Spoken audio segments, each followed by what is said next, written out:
Hello students, 8ാം ക്ലാസ്സിലെ കെമിസ്ട്രിയിലെ first ചാപ്റ്ററായ properties of matter അഥവാ പദാർത്ഥങ്ങളുടെ സ്വഭാവം അവയിലെ കുറച്ച് ക്വസ്റ്റ്യൻസ് നമുക്ക് ഇന്നിവിടെ പരിചയപ്പെടാം. First question, dash is the state of matter in which the particle exists in ionized state at very high temperature. Option A liquid, option B plasma. വളരെ ഉയർന്ന താപനിലയിൽ കണികകൾ അയണൈസ്ഡ് അവസ്ഥയിൽ നിലനിൽക്കുന്ന ദ്രവ്യത്തിന്റെ അവസ്ഥയാണ് ഡാഷ്. നമ്മൾ പാഠപുസ്തകങ്ങളിൽ പഠിച്ചിട്ടുണ്ട് പദാർത്ഥത്തിന്റെ 3 അവസ്ഥകളെ കുറിച്ച്: ഖരം, ദ്രാവകം, വാതകം. അതായത് സോളിഡ്, ലിക്വിഡ്, ഗ്യാഷ്യസ് സ്റ്റേറ്റ്. അവയുടെ പ്രത്യേകതകളും നമ്മൾ പഠിച്ചിട്ടുണ്ട്. അതുപോലെ തന്നെ 4ാമതൊരു അവസ്ഥ കൂടിയുണ്ട്, അതാണ് പ്ലാസ്മ സ്റ്റേറ്റ് എന്ന് പറയുന്നത്. ഇതെന്താണ് പ്ലാസ്മ സ്റ്റേറ്റ്? ഇത് ഒരു അയോണീകരിക്കപ്പെട്ട ഒരു വാതകമാണ്. അതായത് വളരെ ഉയർന്ന താപനിലയിൽ കണികകൾ അയോണീകരിക്കപ്പെടുമ്പോൾ ഉണ്ടാവുന്ന പദാർത്ഥത്തിന്റെ അവസ്ഥയാണ് പ്ലാസ്മ എന്ന് പറയുന്നത്. ഇത് എവിടെയൊക്കെ നമുക്ക് കാണാൻ പറ്റും? ഇത് പ്രകൃതിയിൽ, അതുപോലെ തന്നെ പ്രകൃതിയിലെ നക്ഷത്രങ്ങൾ, മിന്നൽ തുടങ്ങിയവയിലൊക്കെ കാണാൻ പറ്റും. അതുപോലെ തന്നെ പരീക്ഷണശാലകളിൽ വാതകങ്ങളൊക്കെ ഉയർന്ന താപനിലയിൽ ചൂടാക്കുമ്പോഴും നമുക്ക് പ്ലാസ്മ സ്റ്റേറ്റ് കാണാൻ കഴിയും. Second question, the particles of dash are very close to each other. A solid, B gaseous, C liquid. ഡാഷിന്റെ കണികകൾ പരസ്പരം വളരെ അടുത്താണ്. ഓപ്ഷൻ എ ഖരം, ബി വാതകം, സി ദ്രാവകം. പദാർത്ഥത്തിന്റെ 3 അവസ്ഥകൾ ഏതൊക്കെയാണ് നമ്മൾ പറഞ്ഞു: ഖരം, ദ്രാവകം, വാതകം. എന്നാൽ അവയുടെ സവിശേഷതകൾ എങ്ങനെയാണ്?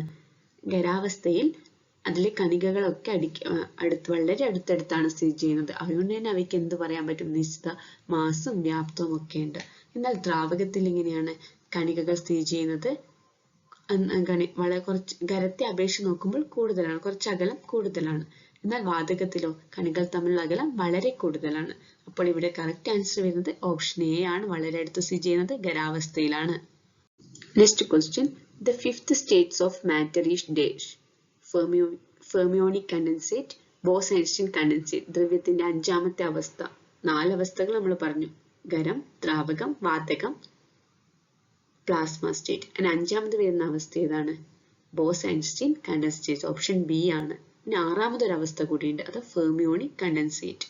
അപ്പൊ 5ാമത് വരുന്നത് ബോസ്-ഐൻസ്റ്റീൻ, 6ാമത് വരുന്നത് fermionic condensate. Next question, dash is the spontaneous mixing of different particles having freedom of movement. A mixture, B diffusion. ചലന സ്വാതന്ത്ര്യമുള്ള വ്യത്യസ്ത കണങ്ങളുടെ സ്വയമേവയുള്ള മിശ്രിതമാണ് ഡാഷ്. എന്നാൽ കറക്റ്റ് ആൻസർ വരുന്നത് ഡിഫ്യൂഷൻ ആണ്. ഓപ്ഷൻ ബി ആണ്. എന്താ ഡിഫ്യൂഷൻ എന്ന് പറഞ്ഞാൽ? ഒരു പദാർത്ഥത്തിലെ തന്മാത്രകള് സാന്ദ്രത കൂടിയ ഭാഗത്ത് നിന്ന് സാന്ദ്രത കുറഞ്ഞ ഭാഗത്തേക്ക് സ്വയമേ സ്വന്തമായിട്ട് വ്യാപിക്കുന്ന ഒരു പ്രക്രിയയാണ് ഡിഫ്യൂഷൻ.